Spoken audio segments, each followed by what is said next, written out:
All right, I'm Barry Abramson. I'm a utilities specialist with GAMCO. I want to talk today about the utility sector. First, I'll start talking about the market. Utility stocks, despite very good fundamentals, have had a tough period in the last 2 months. The sector is down about 7 to 8%. I think that's mostly because of the market move. There's been a lot of profit taking in the stock market, but nothing fundamentally negative has occurred in the utility sector. So I think that the downturn in the sector, 7 to 8% drop, is a buying opportunity right now. Fundamentals remain strong, and the primary fundamental factor that I like so much now is strong earnings growth. EPS growth and dividend growth, to me, looks like it's going to be about 6 to 8% a year on average for the utility sector. And I don't think that's going to be impacted by an economic slowdown.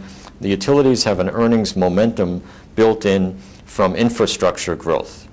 And let me explain what I mean. Utilities build, own, and operate utility infrastructure, power plants, transmission lines, gas pipelines.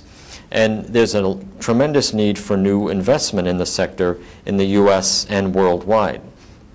The investment in that sector goes into their earnings base, which is their rate base, and that's how they earn their money. And regulators around the U.S. have been encouraging utilities to invest more money to modernize the infrastructure, to make it more reliable, and also, very importantly, to make it cleaner.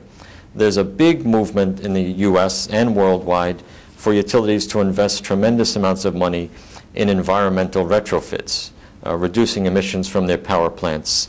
And it also leads to earnings growth.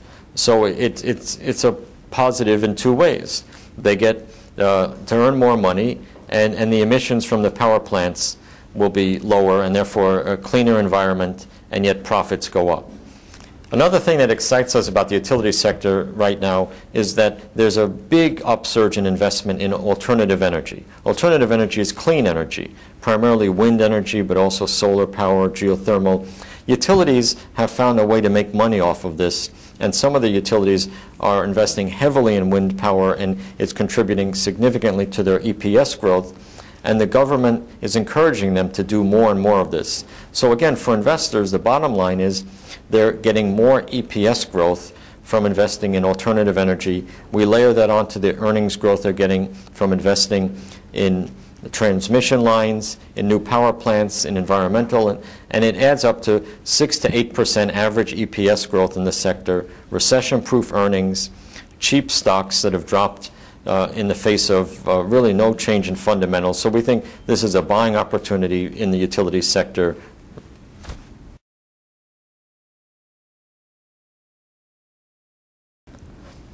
Let me talk about earnings per share growth in the utility sector. When I'm looking at utilities over the last 25 years, 6 to 8% EPS growth, which is what I'm projecting now for the next 5 years, is the best earnings growth that I've seen in the last 25 years. Why are earnings growing so fast? Utilities are making major investments in infrastructure, building new power plants, transmission lines, also investing in environmental retrofits, investing a lot of money in alternative energy. And this is adding up to rate-based growth, growth in their earnings base, and EPS growth that's faster than at any time in the last 25 years. This is also recession-proof EPS growth. These are multi-year projects that have been approved by regulators, encouraged by the government, because regulators and elected officials want a more efficient and cleaner electricity and gas system. So it's a great opportunity to invest in areas where there's social policy behind you, political support, and economic support, and the shareholders, I think, are going to benefit greatly from this with 6 to 8% long-term EPS growth.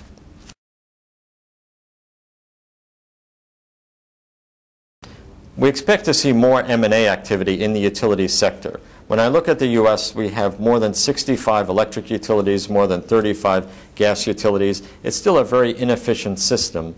And since the laws were changed with the passage of the 2005 Energy Policy Act, it has encouraged utilities to consolidate, and yet we've only seen a small number of mergers in the last couple years. So we expect to see an acceleration of merger activity over the next few years, and we think that's another opportunity for investors in this sector, especially in the smaller and mid-cap utilities that are low-cost producers of energy, we expect them to be on the receiving end of takeovers.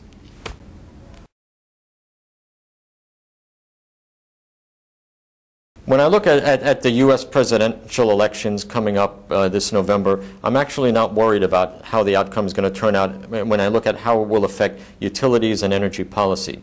There's one Republican candidate left and two Democratic candidates left, and all three of them agree that the U.S. needs to do more to deal with the problem of global warming. So there's only one view on that issue, and therefore I don't have to worry about which way the election will turn out. Global warming will not be a problem for U.S. utilities. It'll actually be an opportunity to invest more money in environmental retrofits, which will grow the rate base and therefore in the long run will grow the earnings base. It will also be very favorable for the utilities that are long on nuclear power. The companies that have large nuclear power plants produce a lot of electricity with zero carbon emissions. That's going to be a big plus for the nuclear utilities.